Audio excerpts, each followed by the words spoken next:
Good morning, students. Today we are going to discuss about Civics Chapter 3 Electoral Politics. Students, in our last class, we discussed about what is election, what makes an election democratic, and system of elections in India. Now we are going to discuss about election campaign.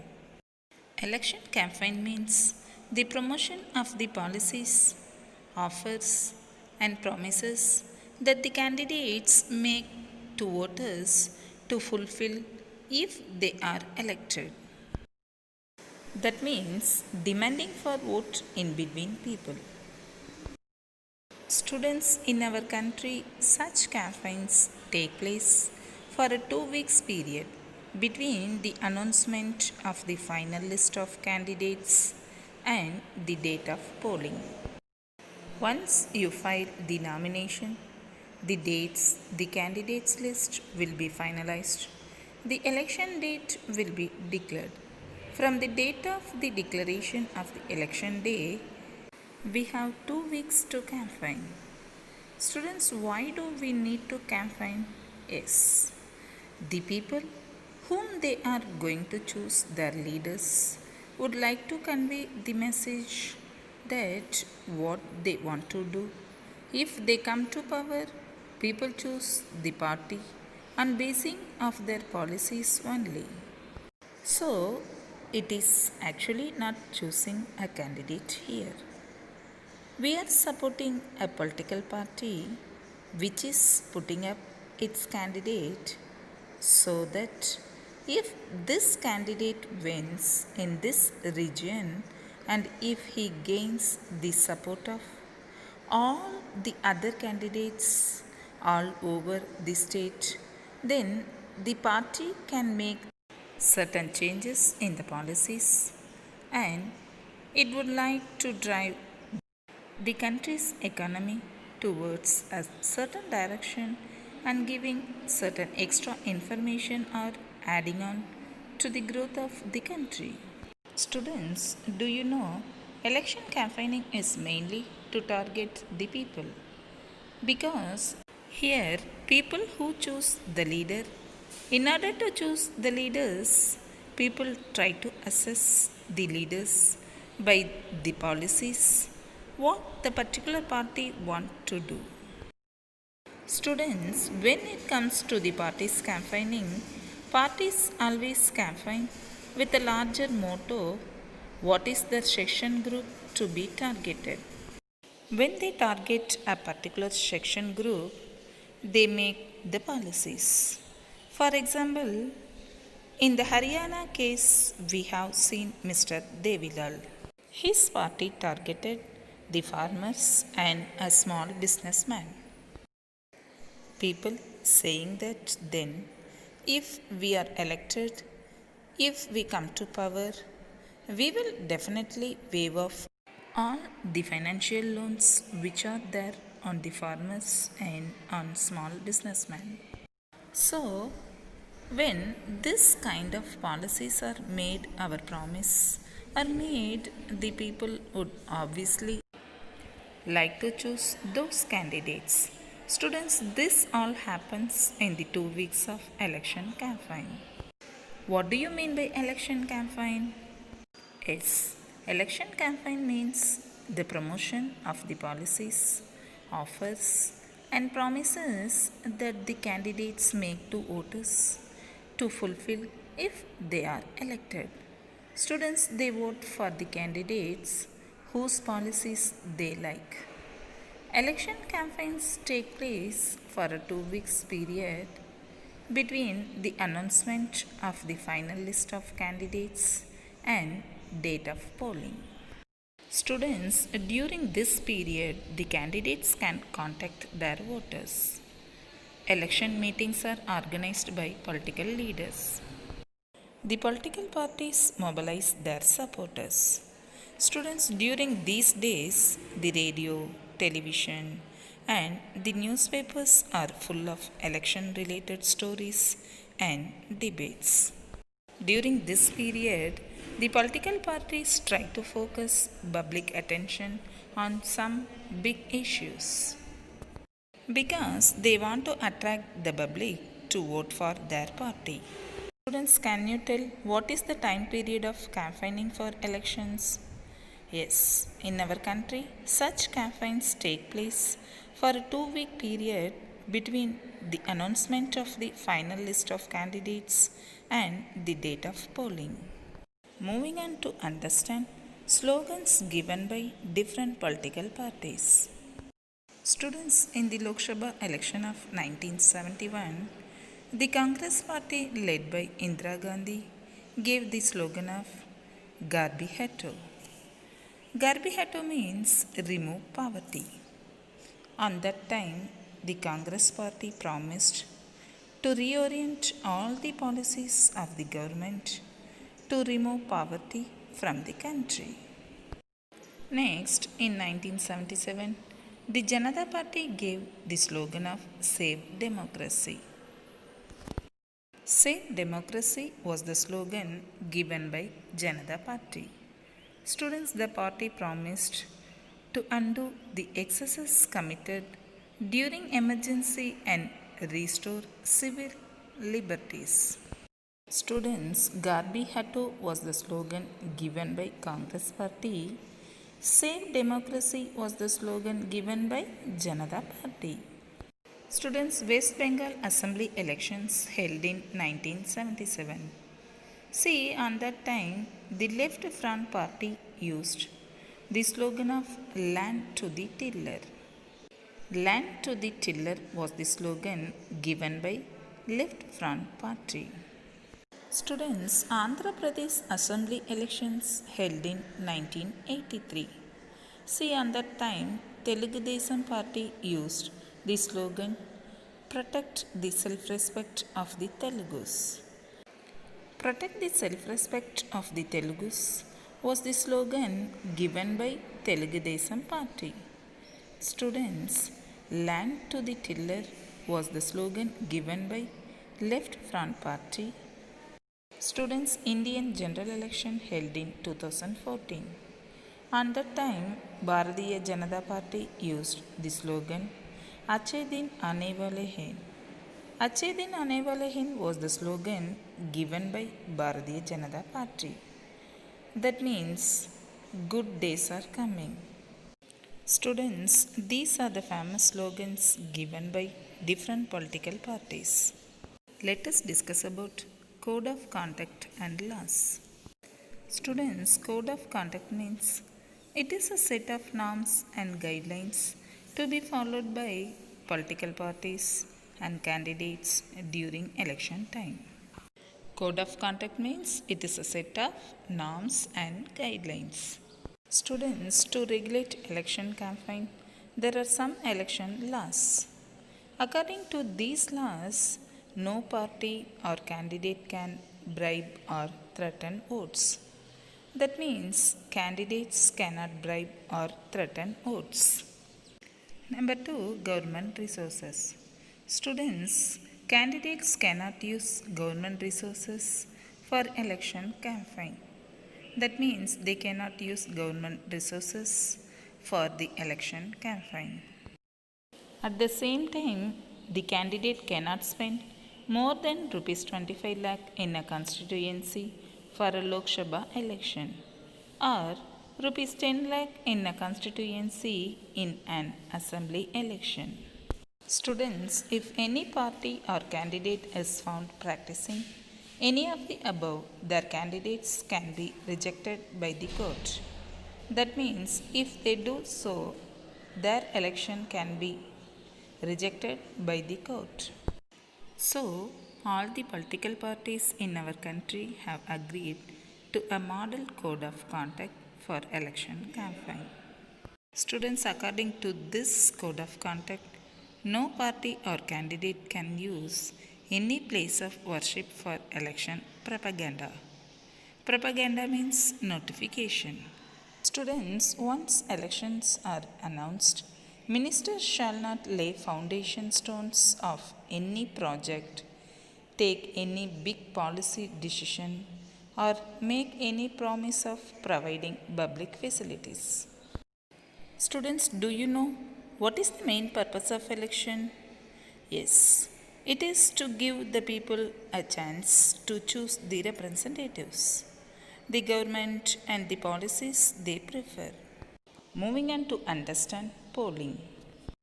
Students, in this topic, we will discuss about election day, ballot paper, and electronic voting machines. Students, every person whose name is on the voters list can go to a nearby polling booth to cast his vote. Listen to it. Yes. On the day when the voters cast or poll their vote is called an election day. On the day when the voters cast or poll their vote is called an election day.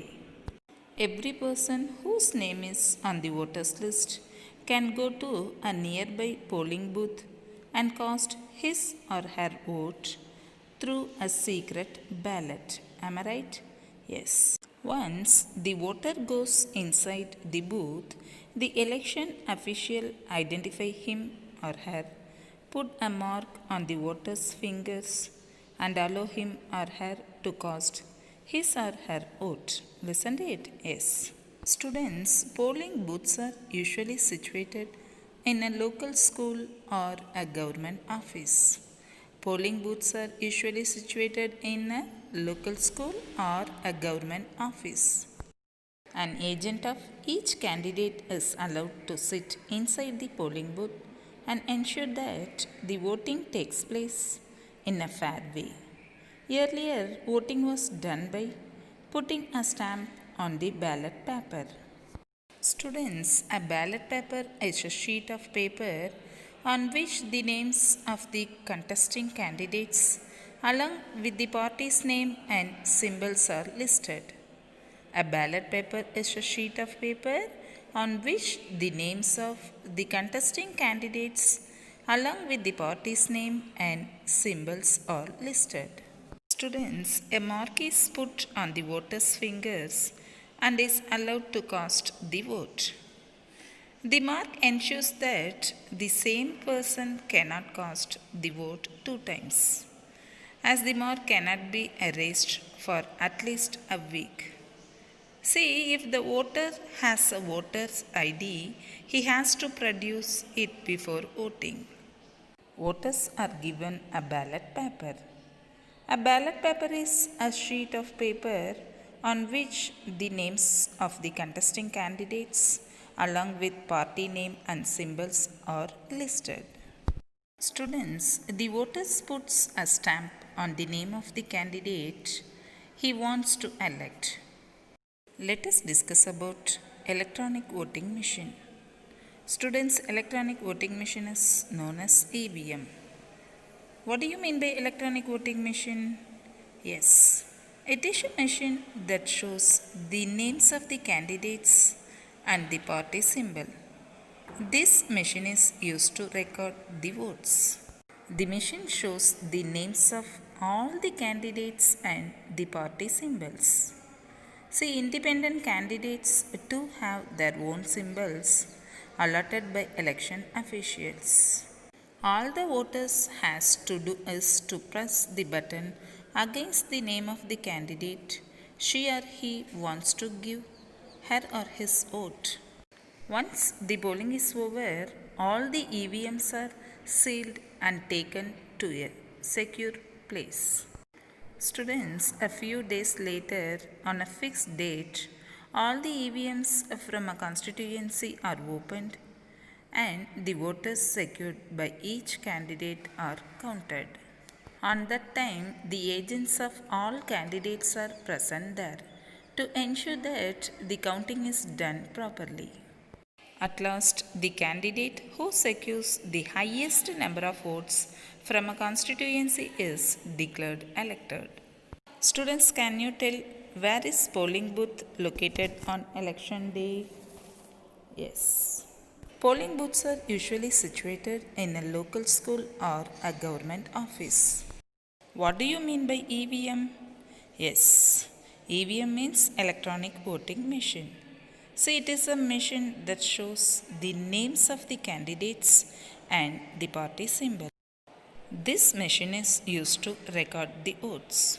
Students, what is a ballot paper? Yes, a ballot paper is a sheet of paper on which the names of the contesting candidates along with the party's name and symbols are listed. Moving on to understand what makes elections in India democratic. Students, there are many factors which ensure that elections held in India are democratic. Independent Election Commission, popular participation, and acceptance of election outcome are among such factors. Moving on to understand Independent Election Commission. Students, in this topic, we will discuss about the powers and functions of Independent Election Commission. In our country, elections are conducted by an independent and very powerful election commission. In our country, elections are conducted by, yes, an independent and very powerful election commission. The election commission ensures free and fair election. At the same time, it enjoys the same kind of independence that the judiciary enjoys. Students, the Chief Election Commissioner is appointed by the President of India. The Chief Election Commissioner is appointed by the President of India. After appointed, Chief Election Commissioner is not answerable to even the President or the government. Students, who appoints the Chief Election Commissioner in India? Yes, the Chief Election Commissioner is appointed by the President of India. The Chief Election Commissioner is the head of the Election Commission. Students, who is the head of the Election Commission? Yes, the Chief Election Commissioner is the head of the Election Commission.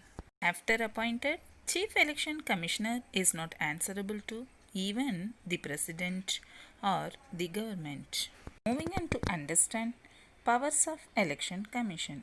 Students, powers enjoyed by the Election Commission are: it takes decision on every aspect of conduct and control of elections. Students, in India, an independent and very powerful election commission conducts the election. See, the election commission ensures free and fair elections. Students, it implements the code of conduct and punishes any candidate or party that violates it. What do you mean by code of conduct? Yes, it is a set of norms and guidelines to be followed by political parties and candidates during election time. What do you mean by code of conduct? Yes, it is a set of norms and guidelines to be followed by political parties and candidates during election time.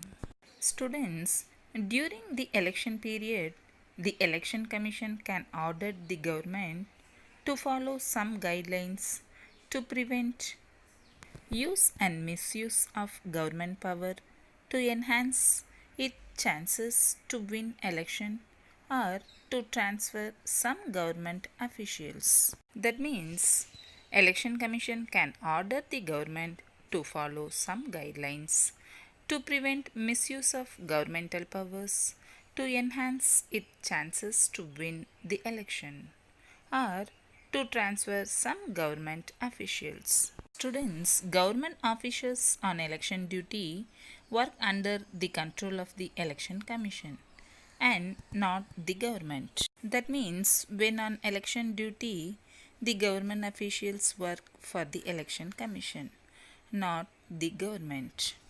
If election officials come to the opinion that polling was not fair in some booths or even an entire constituency, they order a repoll.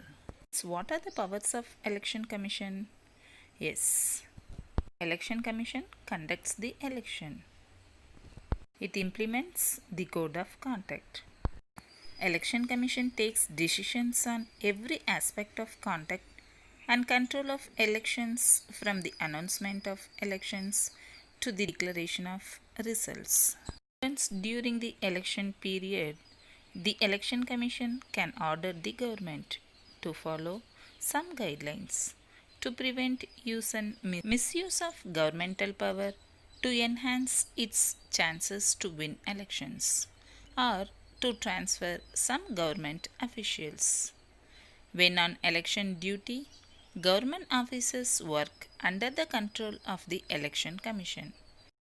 When election officials feel that polling has not been fair in some booths or even an entire constituency, they order a repoll.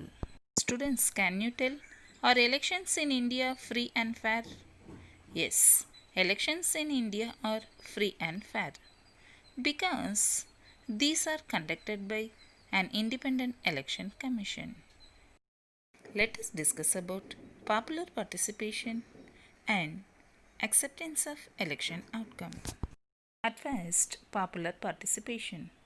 Students, participation means the action of taking part in something. Participation means the action of taking part in something. Students, if the election process is not free or fair, people will not continue to participate in the exercise. People's participation in election is usually measured by voters' turnout figures. Turnout indicates the percent of eligible voters who actually cast their vote. Students, in India, there is greater voter turnout of poor illiterate people as compared to Western democracies. If all the citizens of a country participate in the election with enthusiasm and free will, then it means that the election in that country are free and fair. But if the election process is not free or fair, people will not continue to participate in the exercise. Students, can you tell who vote in larger proportion in India? Yes, in India, the poor, the illiterate, and the underprivileged vote in larger proportion as compared to the rich and the privileged sections. Let us discuss about acceptance of election outcome. That means the ultimate test of free and fair election is the acceptance of the election results by the voters. If elections are not free or fair, the voters will not accept the results. If elections are not free or fair, the outcome always favors the powerful. Students, in such a situation, the ruling parties do not lose elections. Usually, losing party does not accept the outcome of a re-election. Moving on to understand the outcome of India's election.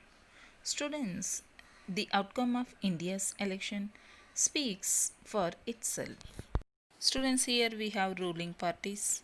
The ruling parties routinely lose elections in India both at the national and state level. But in the US, sitting elected representative rarely loses an election. But in India, about half of the sitting MPs or MLAs lose elections. Students, candidates who are known to have spent a lot of money on buying votes and those with known criminal connection often lose elections. Students, the electoral outcomes are usually accepted by the defeated party as people's verdict. Moving on to understand challenges to free and fair elections. Students, in this topic we will discuss about what are the challenges of the Indian election system. Students, the overall verdict of a general election still reflects popular preference. There are very few exceptions to this rule in the last few years in our country. This is what makes Indian elections democratic. Let us discuss about challenges to the elections in India. Students, there are many reasons or challenges to conduct free and fair election. Some of them are candidates and parties with a lot of money may not be sure of their victory, but they do enjoy a big and unfair advantage over smaller parties and independents. That means a lot of money is spent by parties and candidates to win the favor of the voters. They try to buy votes. Unfair advantage lies with bigger parties. They have more resources as compared to smaller parties and independent candidates. Here, voters have no choice. There is sometimes no difference in the agenda of different parties. It is only a clash of personalities and voters has no choice. Students in some parts of the country, candidates with criminal connection have been able to push others out of the electoral race and to secure tickets from major parties. Students, do you know politics have been criminalized in recent times? More and more people with criminal background are winning elections. Sometimes politicians misuse government machinery during elections. Students, the other thing is some families tend to dominate political parties. Tickets are distributed to relatives from these families. These families distribute tickets to relatives. Students, the next challenge is smaller parties and independent candidates suffer a huge disadvantage compared to bigger parties because of a lack of finance. Smaller parties and independent candidates suffer a huge disadvantage compared to bigger parties because of lack of finance. Students, these challenges exist not just in India but also in many established democracies. Citizens, social activists, and organizations are demanding reforms in our electoral system to eliminate the few drawbacks and make it perfect for the future. Students, what do you mean by free and fair elections? Yes, it means people participate in the electoral process and give votes according to their choices. The parties are free to contest elections and candidates preferred by the people are elected. Give anyone challenge of Indian elections? Yes. Some families tend to dominate political parties. Tickets are distributed to members of these families. This is one of the challenge of Indian elections. Students, now I am going to revise important concept from this chapter. At first, election. What do you mean by election? Yes, it is a mechanism by which people can choose their representatives at regular intervals and change them if they wish to do so. Students, election can lead to changes in the policy of government. The party that wins the election forms the government. Students, an arrangement of citizens to choose their representatives is known as election. In democracy, administration is run by the representative who are elected by the people. This process by which people elect their representatives at regular intervals is termed as election. Let us discuss about general election and by-election. At first, general election. Students, elections are held regularly every 5 years. Listen to it. Yes. It is held in all constituencies at the same time, either on the same day or within few days. General elections are held in all the constituencies at the same time, either on the same day or within few days. Next, by-election. Students, it is held to fill up any vacancy in the legislature. If any seat in the parliament or a state legislature falls vacant due to the resignation or death, the election held to fill that vacancy is called as by-election. Friends, what do you mean by by-election? Yes, elections are held in the constituencies to fill the vacancy caused by death or resignation of a member or members. Moving on to understand reserved constituencies. Students, the economically weaker section of the society, may not have the required resources, education, and contacts to contest and win elections against others. Those who are influential and resourceful may prevent them from winning elections. So, some constituencies are reserved for people who belong to the scheduled caste and scheduled tribes. Reserved constituencies were created by the constitution makers. To ensure representation of every section of society, our constitution makers made provision of reserved constituencies. What do you mean by reserved constituencies? Yes, some constituencies are reserved for people who belong to the scheduled caste and scheduled tribes. Students, a few seats in Lok Sabha are reserved for scheduled caste and scheduled tribes. This number is in proportion to their share in the total population. Students, in 2012, 84 seats were reserved for the SCs and 47 seats were reserved for the STs. Moving on to understand voters list. What is a voters list? Yes, in a democratic election, the list of those who are eligible to vote is prepared much before the elections and given to everyone. This list is called voters list.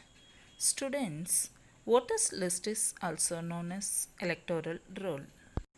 This list is officially called the electoral roll and is commonly known as the voters list.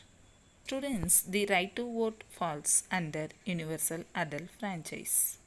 Universal adult franchise means right to vote. Yes. It means all the citizens aged 18 years and above can vote in an election regardless of his or her caste, religion, or gender.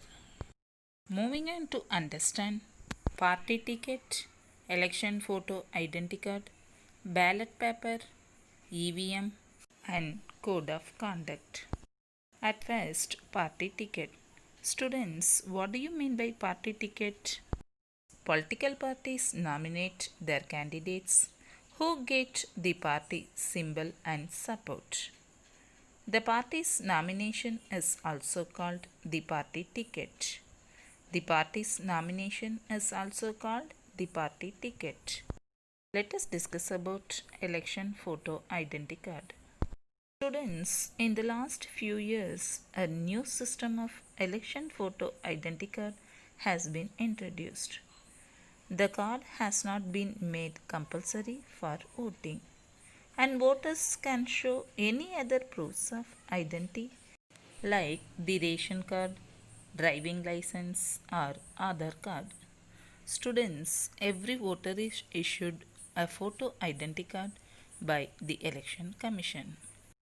The voters are required to carry this card when they go out to vote so that no one can vote for someone else. Let us discuss about ballot paper. Students, a ballot paper is a sheet of paper on which the names of the contesting candidates along with the party's name and symbols are listed. Let us discuss about EVM. Students, EVM means electronic voting machine. Students, it is a machine that shows the names of the candidates and the party symbol. This machine is used to record the votes. This machine shows the names of all the candidates and the party symbols. See, independent candidates too have their vote symbols allotted by election officials. All the voter has to do is to press the button against the name of the candidate she or he wants to give her or his vote. Students, once the polling is over, all the EVMs are sealed and taken to a secure place. A few days later, on a fixed date, all the EVMs from a constituency are opened and the votes secured by each candidate are counted. On that time, the agents of all candidates are present there to ensure that the counting is done properly. EVM means electronic voting machine. Moving on to understand code of conduct. Students, it is a set of norms and guidelines to be followed by political parties and candidates during election time. Students, according to it, no party or candidate can use any place of worship for election propaganda. No party can use government vehicles, aircraft, and officials for elections. Once elections are announced, ministers shall not lay foundation stones of any project, take any big policy decisions, or make any promises to provide public facilities. Code of conduct means a set of norms and guidelines to be followed by political parties and candidates during the election time. Moving on to understand Election Commission and powers of Election Commission. Students, on the day when the voters cast or poll their vote is called an election day. Election Commission in India is an independent body.